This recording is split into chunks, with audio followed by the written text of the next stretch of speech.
I urge you to engage, to question, to collaborate, and most importantly, to live not just with contact but with commitment to change their cultural space. Because scaling up requires all of this. It requires farmers, funders, policymakers, developers, and dreamers working hand in hand. I believe he deserves a heartier hand clap than that.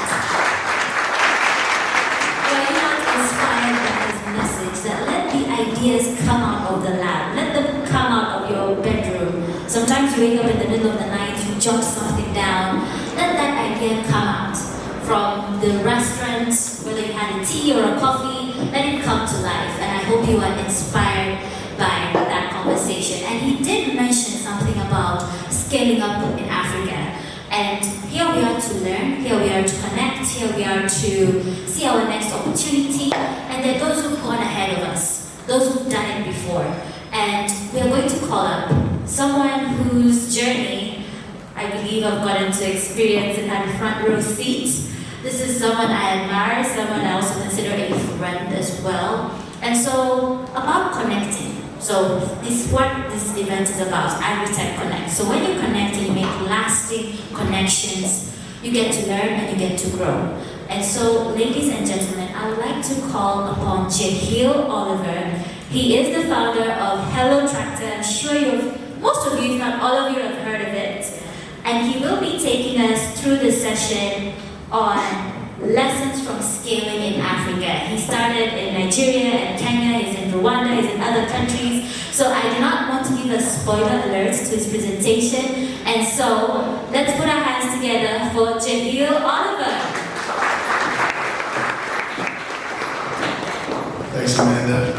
Thanks, Kenan. I really do. Let me just say before I get started, I love what you guys are doing. I think connectivity across our ecosystem is the single most important competitive advantage that we have as entrepreneurs, as investors, government stakeholders. And there's so much value lost when we don't connect with each other, engage, and unlock those synergies. But my remarks today will be largely for the operators in the room and the entrepreneurs and the doers. So sorry, investors. But I want to first anchor my remarks on this idea of escape velocity. As an entrepreneur, we're trying, banging our head up against the wall, constantly trying to figure out how to overcome all these overwhelming challenges. In agriculture, we have climate risk, we have FX risk. Last year we saw the shilling bounce around like a flea on a puppy.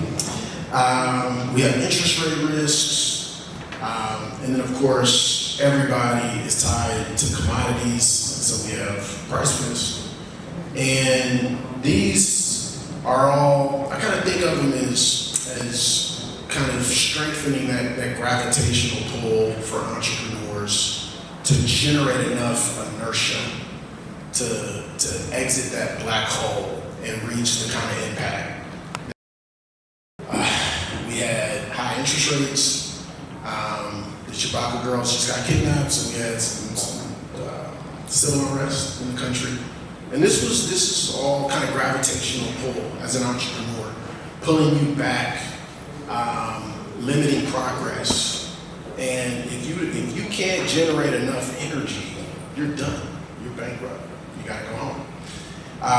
For us, it was the perfect way to start a business because it laid a foundation where first principles for us was to build a business that first was thoughtful of these risks. And we were building risk mitigants into the business. And that first, for us was building out a strong technology stack and making sure that we're building for a customer and not building for ideas imposed on us. And that self-awareness, I think, has suited us well because, we talked about all these stakeholders, and stakeholders have different interests, right? So at the top of the conversation, we talk about government, we talk about investors, we talk about, in some instances, donors, and they all have their own interests. But as an entrepreneur, your North Star is figuring out how to creatively solve your customer's problem And when that solution overlaps in the Venn diagram with the other stakeholders, then you can partner.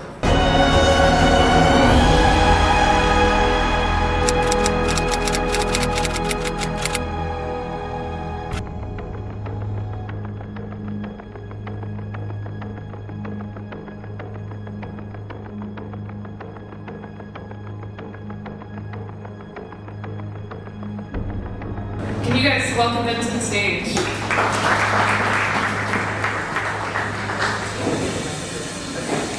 So this panel is about Founders Unfiltered, navigating the agri-tech startup journey in Africa. So please feel comfortable to be as unfiltered as you want.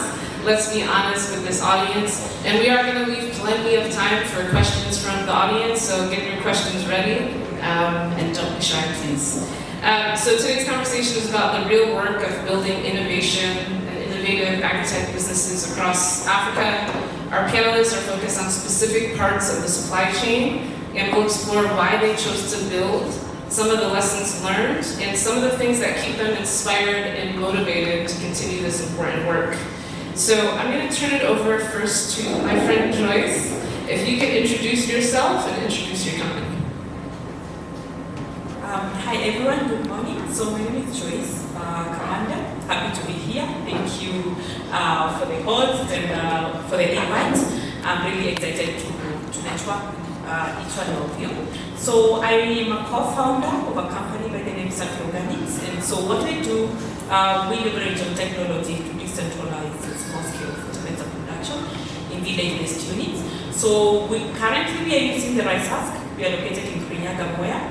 We passing through pyrolysis process or rather carbonization, then we get biochar, and then we add nutrients into it and manufacture organic fertilizers that we can sell across the country in the most farming region. We are serving a customer base of over 15,000 smallholder farmers. We also work with large-scale farmers, but our main target are the smallholder farmers who really struggle each day to really purchase agricultural inputs. And we have been running this for the last 10 years. Maybe just to brag a bit, we are the largest fertilizer manufacturing company, organic, operating at around 20 tons per day production capacity. And so we are also looking into getting our product in a granulated product. So one of a kind, and of course it has its own challenges here and there, but we have also created a network of working with over 200 youth groups because our scale-up model is setting up like hubs. We teach them, provide technology to them so that they can be able to utilize the available biomass within their own community. And really nice to be here today. So Joyce, I'm going to ask you the question first, and then we'll move over to Kalima. Before I ask you this question, I just want to know, do you guys all really understand what biochar is? Because biochar has been in the news. It is quite a popular topic these days. And so I just wanted to ask you, how far are we in scaling biochar across Kenya? And can you tell me a little bit more about why is biochar so important right now for smallholder farmers in general? How far we are? I would say that we are doing something, but not good enough, one. And the reason is because most of the time is we actually don't have an industrial or commercialized technology. Because at the moment I would say we are the best and still not doing enough because we have a machine that does 1 ton per production capacity in 6 tons, but we have thousands of tons of waste that is produced across the country. And even though, let's say, we have even 5 companies doing the same thing that we're doing, it's still not quite enough. But it's a popular topic, number one, because it is dire need for us to use biochar. Because what biochar does to our soils is a major challenge that smallholder farmers in the country are actually facing. That is soil acidity, and that's why we see there's more procurement of lime, farmers that can't farm without lime, and others can't even farm without MOP, like in Kirinyaga, in wetlands. And so what that means is that biochar is replacing that, but in a more sustainable way because we are recycling biomass, and which is causing greenhouse gas emissions. And the other thing is that biochar is also creating, apart from providing fertilizer and becoming a soil well, Amanda, is also creating job opportunities in terms of the carbon direct removal. So what we mean by that is that even clients, farmers, producers, and key players in this space, we are creating carbon credit. And so with that, it attracts more jobs and sustainable jobs, even for our youths, because not everybody will get into biochar production or biochar application. But then we have another segment and another source of revenue, because even creating and competing with the existing solutions in the market. For example, like it costs around 1,000, the maximum, others even can get it at 700. But when you want to sell biochar and embedded biochar in the field, for it to actually make profit and for you to be in business, you can't sell it below 2,500. Also considering the transport and logistics that you have to, push it to the farmers. So those are the challenges and the reason why we need more key players in this, and farmers need to adopt to this, because even though we use other alternatives available in the market, they are not sustainable, and next time you still need to use them. But when we use a product like biochar, it gives our soil fertility momentum, getting back to where we were like 20 years ago, because the soils were fertile, but these days the soils are not fertile. So we keep using more fertilizers, but biochar is stepping in to actually reduce the use of synthetic fertilizers, which I think is a good thing for us and the environment. And I think to even go further than that, so you mentioned the challenges. So what would make adoption actually faster? What would help you scale? And you mentioned, I think you said there's 5 companies in the market building, yes? So what would kind of unlock the scale that's required for this? From where I see it, for anything to grow, people need to work together, because it's collective action for growth. And what I mean in this case is that we need to coordinate the different key players. We talk about the farmers, we talk about the investors, we talk about the government, because talking about a stakeholder like the government, they will really have a great impact if they back up the solution. Because, for example, they are subsidizing the synthetic fertilizers. What if you can subsidize locally manufactured organic fertilizers and even solutions such as biochar? What is the impact? So talking about, a few thousand of metric tons. But what is considered mostly in this case is that we need to get our agricultural officers really aware that these solutions exist, show them through the process. It might take long because, bring a crop the minimum that it can work. And actually for you to convince farmers, it's around 3 months for the minimum. It can even go to 2 years depending on which kind of research and the kind of backup that is needed. But then when I say collective action is because we need all the key players, and also us as organic fertilizer manufacturers, we need to work together. Because if something is not working on my end, it might be working on the other end. And even though Safi Organics is the largest player today, we need to work with other key players, because my machinery, I might have the struggles of machinery, they might have the struggles in the market, I might have the struggles in the market today. But if we collectively work together, even when there's that demand, and what actually Safi Organics did with other organic fertilizers in the market, we formed an association. Because my voice alone and the voice of Safi Organics cannot be sufficient to really, amplify the challenges that we have in the market. So what we did, we came together, formed an association. So with that, we can walk to the government office, get to the Ministry of Agriculture, get to CARO. They have supported us to carry out those trials. We have mapped out and seen that, even though the government they say, let's not use synthetic fertilizers, we don't have the capacity at the moment and what we're operating today to actually even, supply the fertilizer that is needed in the country. So that is accumulatively, collectively working together, pulling all the stakeholders together and letting people know this is the problem that we have, these are the available solutions that we have in the market. But how can we work together to ensure that everybody benefits from whatever is happening locally? And I think that's a great point. Sometimes there might be a little bit too much focus on who's like competition, we can't work together, but what you're really talking about is collaboration is really going to unlock scale, pathways to really be able to build up this part of the industry and supply chain, which I think we should talk about much more. So I'm going to move now to my new friend, Frederick, who is representing Dr. Boniface Akuku from Kalimo Hakika Limited. So can you tell us a little bit more about yourself and your business, and then we'll jump into our first question. Thank you. So, good morning, everyone. Good morning. I'm Frederick Acha. I'm the programs manager at Kalimo Hakika. I am an economist by training, but very passionate about agritech. And that brings me to why Kalimo Hakika exists. Okay, I'm actually going to change my question because I think that's a brilliant point. I remember I met with the head of a very large farmer association here, and he said, he's like, what is this digital solution that you're trying to sell me? There's 200 of these digital solutions. It's not going to work. We've tested it, and there's a lot of fatigue.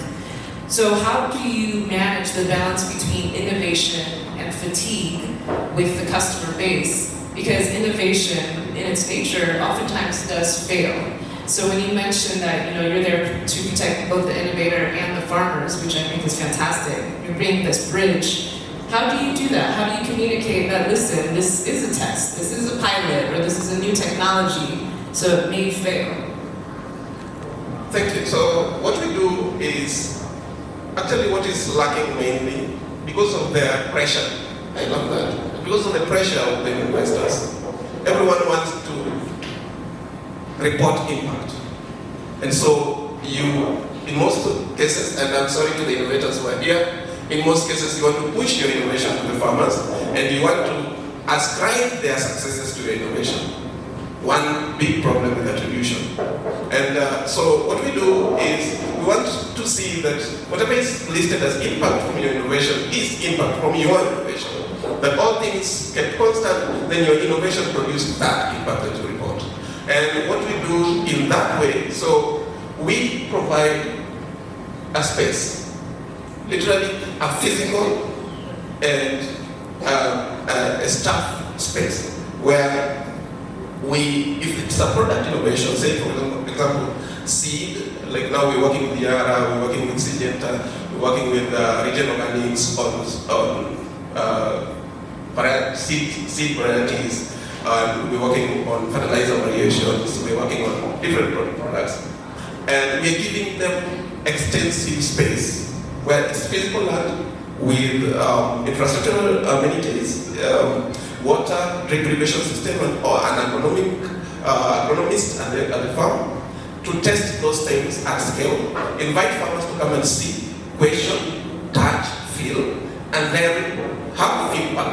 Incorporate those feedbacks into their innovation, and then we co-create go-to-market strategy, so that when they go out, they are closer to sure that this thing interests the farmer that we're going to address. And that's on products, but we also do the same on technologies, where we work on innovations. I have several colleagues here, computer scientists, data scientists, they do modeling and all that. But they question the practicality of these tools, where they question the user interface, the user experience. They rigorously put that to test, so that before it comes to you as a farmer, you don't have to download 15 applications for potato, because one talks about seed, the other one talks about fertilizer, the other one is about weeding, the other one is about export, the other one is about harvesting. You don't need that. Actually, nearly almost everyone you probably has WhatsApp. Is it so? It's so difficult. As she's saying that they can partner with competitors in the spirit of competition. What is so difficult in embedding your solution on WhatsApp as a champion? So these are things that we're exploring. Excellent, thank you. Okay, Joyce, to you. So I'm going to open it up in about 5 minutes, so I hope you're getting your questions ready. Joyce, what's an important lesson? Actually, let me ask a quick question. How long have you been an entrepreneur? How many years? 10 years. 10 years. So a lot of lessons learned. Okay, amazing. So because we're so open and this is a safe space, can you tell us what's an important lesson that you've learned along your path, and how did you move beyond it and through it? I really need to be honest, is that inside to be an entrepreneur, entrepreneur, or incidentally you find yourself as an entrepreneur, or that's the path that you choose that you want to walk. I've chosen something that you're passionate about. Because from the social media, from everywhere, it looks like it's glitter and glamour, but that's not the true story. Sometimes you just feel like you want to give up, but what keeps you going is that you are really passionate and you really need to think your why. Why did you start doing that? Why did you choose that specific kind of entrepreneurship journey that you want to explore? Because there are days, there are weeks, there are months, you might find yourself you really don't have money to pay your own employees. But then you feel like quitting, but when you get back to the why you started, and if you're really passionate about that, I think that's what has kept me grounded, even when there are days, just if your scenario in 2017, there was a drought in Kenya. And so me and my co-founders, we are like, yeah, I think we need just to close down, because there were no cash flow coming in, we had employees, we were like, what's next? Because that specific month in June, we had actually sold, I think, 30 bags. 80 would barely not pay anyone. But then we brainstormed, and because you're told when you're in a problem, that's when our ideas and try to find out new routes. We actually discovered there's a certain specific region that we were still doing farming because they relied on them, and that's how actually we bounced back. But to be really honest, if we were not really committed to what we were doing and we are not really passionate about it, and we do not find the right people who actually hold our hands, I don't think we will be where we are today. Because there are those days that you feel like you don't want to break up. But the reason why you started and you're really passionate about it is what has kept us going. And additionally, find the right people who believe in you, who believe in your vision, because those right people, they are not only providing, even investors, find an investor who is not only providing money, but an investor who is also providing other resources. For example, network, mention your names in places where you are not there, even connecting you to clients, because it's not all about providing you with money, it's all about the support that they give you after. And even when the investment period is over, what can you rely on? Because I think in this case, you really need a true friend and a partner to talk out in the journey of entrepreneurship. Thank you, Joyce. Frederick, what's an innovation? Since you've worked with so many innovations, so much technology, what's an innovation that you think is really working out in the market, outside of your own company? How and why does it inspire or motivate you? Actually, I did not want to restrict myself to an innovation, but I would love to talk about an initiative that works. Of course, there are several innovations that work, depending, and actually it's so diverse that, as I point out, an innovation, it would be quite biased, but as Nimatica, we are quite agnostic. So, technically one is, without making him feel good, hello Trajawat. Yes. But I would want to talk heavily on an initiative in the agriculture sector that works. And I am particularly really happy about what's going on now around the initiative. That is the collaboration initiative, where funders, active innovators, and other stakeholders, including governments, have realized that no one can work in a silo and succeed. As a private sector practitioner who is targeting the farmer, perfect. But you need digital public infrastructure. There are things you cannot, you develop an app, you want to take it to a highly populated vehicle. If the government doesn't have serious public infrastructure backbone, then you're failed before you get there. So these are things that the government has realized, other private sector actors have realized, and even the funding community, the donors have realized, so that these actors are brought together to the extent that now donors are able, before some of them asking about impact, they're asking, what have you done with the other support funds that we received before. How far have they brought you, and how can we build on that? Instead of claiming that we started with you and then claiming all the glory. So this particular event today is one case example of the things that are working, the kind of initiatives that are working in agriculture to bring us together, to work together, to speak to each other. I had one of us here saying that if you are in SARS, then we need to talk. Where would he get you if you didn't come here, if she didn't come here? But I'm very sure that from here, she will get people to work with. Surf Organics has deliberately moved to partner with competitors or potential competitors, and now there is competition instead of competition. And she's seeing more leverage to scale with that kind of arrangement than if she struggled to set up all applications, all machinery, all sales platforms and pathways by herself. So this is an initiative that I think is working so well, and then it's going to also save us, because when she is in contact with partners of like minds, they are accountable to each other.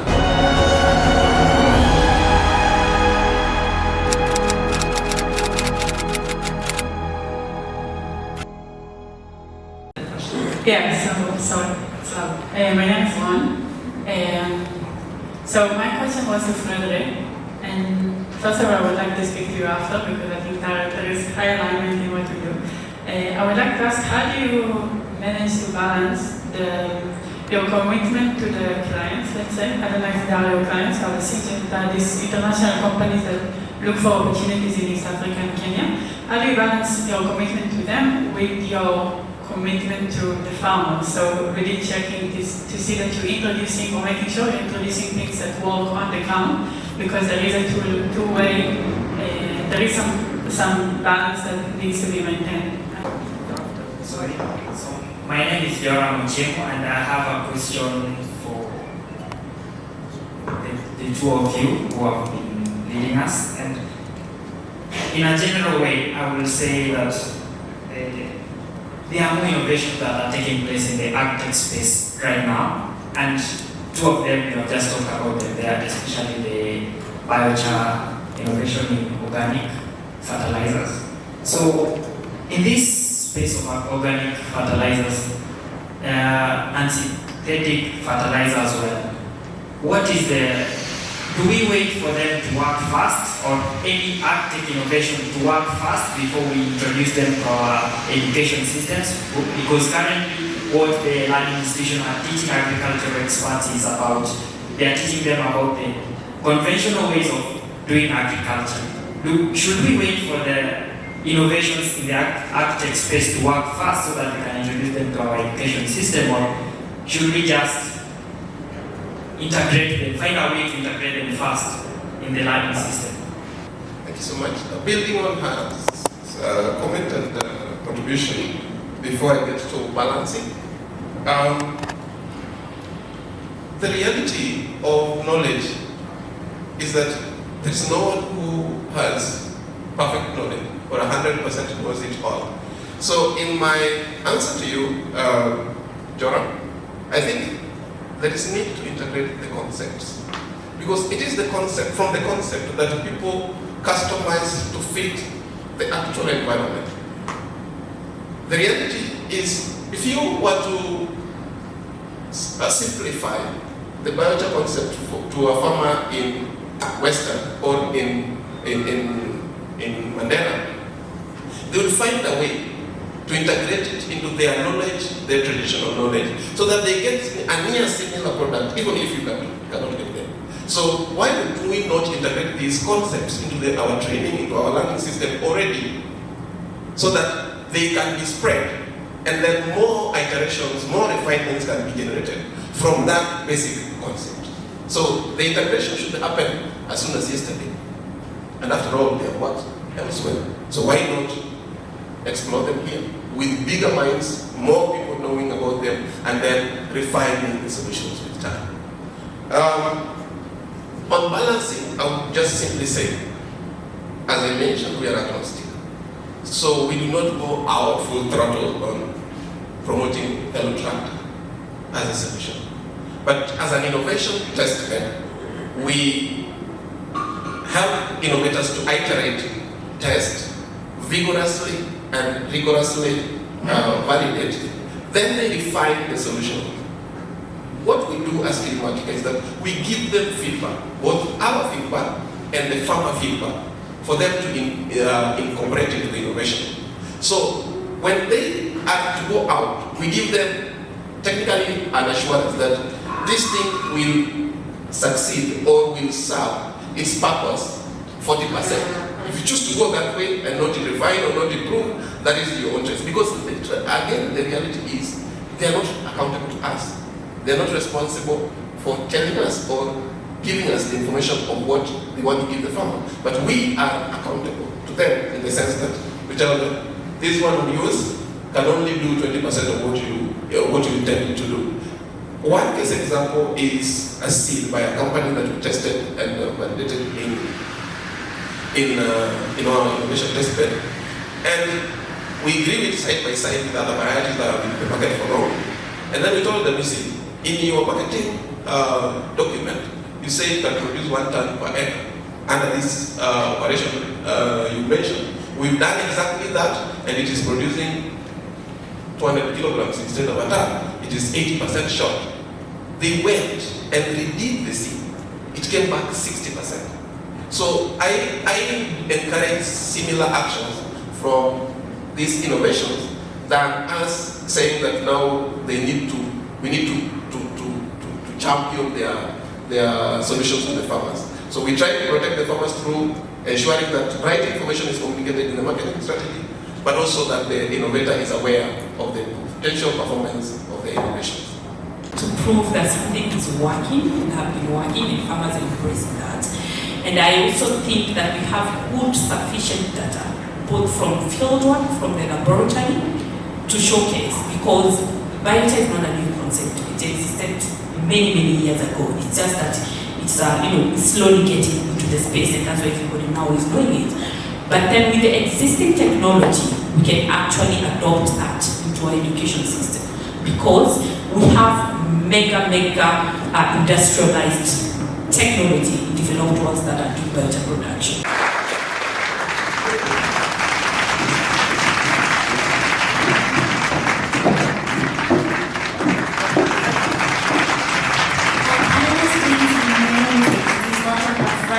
And so before I call somebody else to join in on the picture, there's a key clue that I gave in Martha's introduction. That's a few of you had gotten right, but some of you are not so confident to say which company she's a co-founder of. So I want to call somebody to join us for this panel group photo. So could somebody or anybody or everybody please shout the name if you're sure of Martha's co-founder. So I'd like to call up on stage who? Let's be a bit more confident.